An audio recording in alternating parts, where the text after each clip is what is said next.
पूर्व उप मुख्यमंत्री दुष्यंत चौटाला आज फरीदाबाद सेक्टर 12 पहुंचे। जेजेपी के घोषित उम्मीदवार नलिन हुड्डा का नामांकन करवाया। उन्होंने कहा कि आज हर वर्ग का व्यक्ति बढ़ चढ़कर जजपा के पक्ष में खड़ा है और प्रदेश में कई सीटों पर ऐतिहासिक जीत होगी। वहीं भाजपा पर प्रहार करते हुए कहा कि अब तो प्रधानमंत्री नरेंद्र मोदी भी 400 पार की बात नहीं कर रहे हैं। ऐसा लगता है कि भाजपा 200 सीटों तक ही सिमट जाएगी। यह आप सबको आने वाले समय में पता ही चल जाएगा। दुष्यंत चौटाला ने कहा कि जिस तरह के रुझान दक्षिण से आ रहे हैं और मई में भी ठंडी हवाएं चल रही हैं, ये नॉर्थ की भी दिशा और दशा बदलने का काम करेगी। पत्रकारों से बातचीत करते हुए दुष्यंत चौटाला ने कहा कि आज जजपा ने गुरुग्राम और फरीदाबाद के उम्मीदवारों के नामांकन करवाए हैं। आज हर वर्ग का व्यक्ति बढ़ चढ़कर जजपा के पक्ष में खड़ा है और ऐतिहासिक जीत हमारी कई सीटों पर होगी। आज फरीदाबाद लोकसभा और गुड़गांव लोकसभा के जननायक जनता पार्टी के उम्मीदवारों ने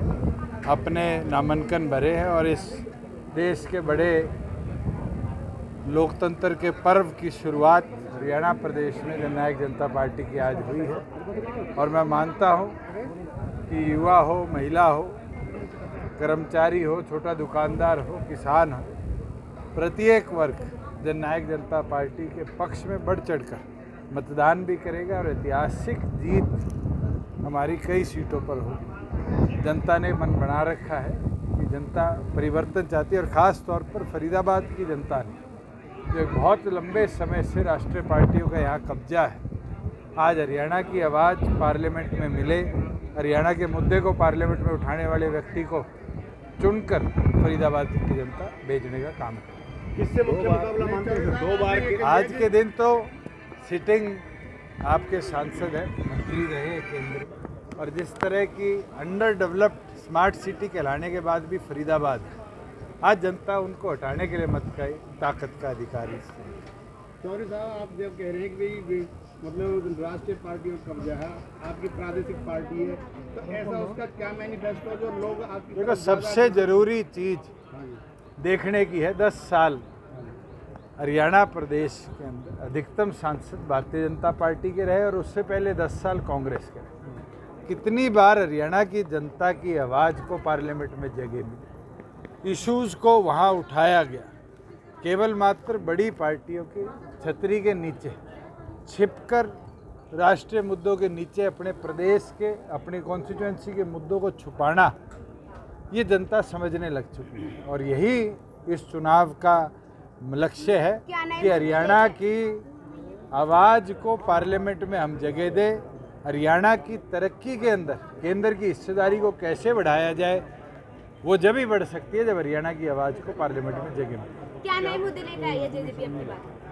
सबसे महत्वपूर्ण तो है कि हरियाणा की आवाज़ को हम पार्लियामेंट में लेके जाए, इससे बड़ा मुद्दा नहीं है।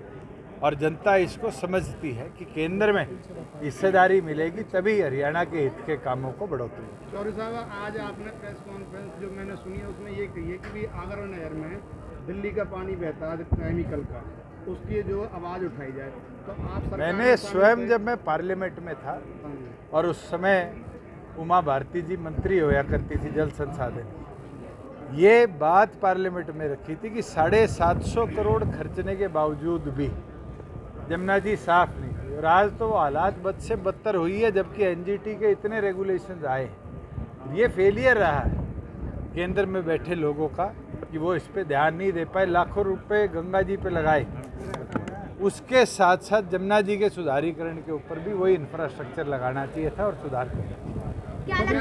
चौधरी साहब, बीजेपी के 400 पार के नारे को कैसे देखते हैं? 400 पार तो प्रधानमंत्री ने बोलना छोड़ दिया।